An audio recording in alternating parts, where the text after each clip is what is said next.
So you're thinking about getting into sailing? Well, in this 4-part series, we're going to go over some of the things that I've learned and what I think are important to getting into this. I didn't start sailing till I was 65 years old. I mean, I've been out on the water before, but sailing is a little bit different. So follow along, and I hope you find this informative. Why do you want to take up sailing? Well, there's a lot of reasons. Of course, prerequisite is you enjoy being out on the water and in nature, which I happen to do. I really enjoy this. But there's other reasons too. I mean, it's fun with the family. It's fun to get away. You get to learn something new. It can be a change in lifestyle. And you don't need to sail around the world or go everywhere to enjoy it. There's a lot of adventure in your own backyard when you just look for it. Now here on the Chesapeake Bay, I mean, this is fantastic. A lot of areas to go to. The water is never, well, yeah, it does get bad. No, I'm not going to sugarcoat it. But for the most part, it's pretty protected water in here.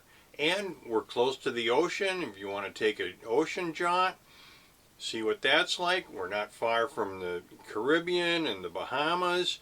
So there are a lot of places to go and see right here in this area. And I'm sure there are where you live too, if you just look for them. And what I found is you're never too old to learn. Although I would say it's better to start earlier than later just because of all the fun. Well, I think an important part is to write some of these ideas down as you're going and you come up with them. It just helps me to do that. And when we're talking about sailing and a lifestyle change, some of the things to consider when you're looking at a boat, and this is important, what are you going to do with it? What do you want to do, or what do you hope to do with it? Are you going to just do day sails? Are you going to go overnighters? Are you going to take some weekends, some week-long cruises, some distant cruising, just backyard kind of things, anchoring out? All of this makes a difference in what kind of boat you're looking to get. And we're going to get into that in one of the other episodes.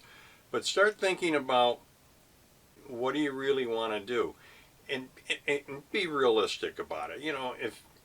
If you're not real handy and you get a little seasick here and there, thinking that you're going to cruise around or sail around the world might be a reality for you, but more than likely it's not. Very few of us actually get that opportunity to do that, or make that opportunity to do that and take that leap of faith and get out there and do it. The key is you can just be a regular person. Maybe you're not ready to retire yet. Maybe you are in a few years, but start looking at it now, because that time comes around quickly. And you may find that you're able to do this well before retirement. I mean, you look at YouTube here, look at all the young couples that are out there now. Most of them don't have children and responsibilities of that nature. They're out there enjoying life the way they want. And there's a lot of us in my age bracket, a little bit younger, well, most people are younger, and we're still enjoying the lifestyle. I mean, I look at the marinas where I've been, and there are people who have been enjoying their boats for 15, 20 years, and they take weekend trips, they take their vacation, they go to the Bahamas with it. So keep an open mind as to what you want to do with your boat, and keep the expectations as realistic as possible. Don't be afraid to dream either. That's important too. Well, and another thing that really impacts reality is what's the cost of all of this going to be. And we've got an episode where we're just going to talk about all of the costs. There's a lot of hidden costs that we don't think about right away. But think about the cost, and again, if you go back at what your expectations are as to what you want to do and what you can do, makes a difference in the size boat and the type of boat that you're looking for. If you're a good handyman and you like to fix things up, there's a lot of used boats out there that are very reasonably priced. Of course, you got to put the time in and the money in to get them fixed up. Also, if you're going to be doing a lot of overnights, sleeping quarters, the head, a shower, the toilet, the sink, cooking facilities, refrigerator, and like I said, we're going to get into more detail on that a little bit later. But for right now, just start thinking about the reality of it and how you can get there. So what I kind of learned in this step of things of thinking about why sailing, of course, one of the things is the cost. The other boat we had burned 32 gallons of diesel an hour, and it was expensive to maintain. Sailboat, I hardly burn anything. But I also learned to take an extra look at it. I thought, what's the big deal if I don't have a shower on board? I got a head. I'm going to be at a marina. I can wash up while I'm out. But the shower would have been nice. Now, I'm on a 30-footer, and 30 foot by 10. Plenty of room for me. When Sherry's along with me, it's a little tight, but it's a seaworthy vessel. So I think if I had it to do over again, I would probably go for something a little bit bigger, maybe like a 33 or 34 foot, maybe even 36. But at the time, this was really about what I could afford. It was a fixer-upper, but there were some other fixer-uppers out there too that were in the 32 to 34 foot range, and I could have got them for just a little bit more money, and I probably should have done that. And we're going to talk more on this too.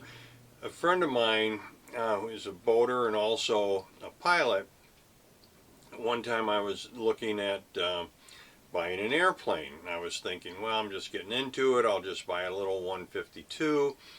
And Sal said, no, don't do that. Buy your second airplane first. And that's the same thing with the boat. Buy your second boat first, because you're going to outgrow your first boat. If you get something, say 28 foot, 30 foot, you're going to outgrow that in a short period of time. Now you're going to have to sell that if you want to move up. Plus, like what I've done here on this boat, I've put so much time and effort into this that it's difficult for me to make a decision to trade up to a bigger boat. I really don't need a bigger boat. It would just be a little bit more convenient at times. If I'd thought it through a little bit more when I first started, I would have had that 34 footer. Hey, who knows, maybe then I'd want a 38 or a 40, probably. But I'm happy with what I have. I'm not really looking to do anything else with it, except keep it up, of course, and keep sailing. But that's something that I've learned is really think through all of the little things that you might say at first, I don't need that. I can get away without that. Air conditioning is another one. And I'm going to tell you, if you're going to boat on the Chesapeake Bay, you're going to need some kind of air conditioning when you're at the marina. Now, if you're out at anchor, you're not going to have the electricity unless you have a generator. That kind of defeats the purpose, all the noise going on when it gets, especially the dog days of August. But think about some of those little things and what you're going to have to compromise on, what you can accept, what you're willing to accept, and keep that in mind. And again, make a list of these things so you can cross them off and prioritize them and move them around. You'll wind up making a wiser decision in the long run. Well, until next time, happy and safe boating and dreaming to you, your family, and friends.